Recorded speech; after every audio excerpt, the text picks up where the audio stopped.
Kenya, we have transformed this vision into tangible goals.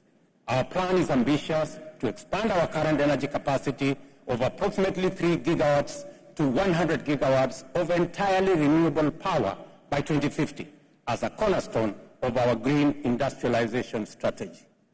This level of ambition must be matched by the global commitment to achieve concrete, action-oriented outcomes. The first global stocktake at this COP is not just a checkpoint. It is a crucial step forward in our collective response to climate change. It must therefore encompass strategies for mitigation, adaptation, addressing loss and damage, and fundamentally, the means of its implementation. Such a comprehensive approach will pave the way for a more inclusive and robust set of nationally determined contributions in the next cycle. At the heart of our discussion at this COP28 must be a package of ambitious energy transition and investment goals and incentives aligned with our commitment to maintain a global temperatures within 1.5 degree limit. This entails a pledge to triple renewable energy capacity and double energy efficiency by 2030, alongside a significant reduction in fossil fuel dependency. I commend my brother, the COP presidency, for their efforts to converge the world around this global goal.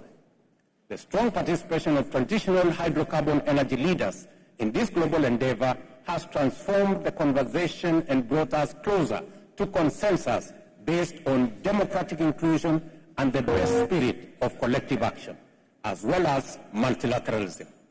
Notably, the vision demands deliberate support for developing countries.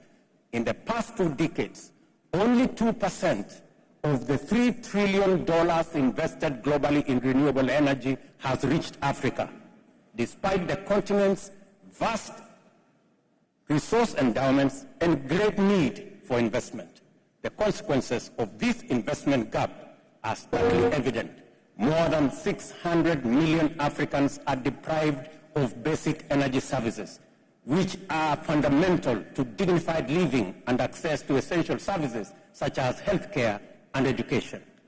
The challenge is compounded by the fact that nearly 1 billion people in Africa do not have access to clean cooking amenities. A tendency to ignore Africa's developmental and industrialization needs and the failure to invest in our burgeoning young generation is no longer a tenable proposition.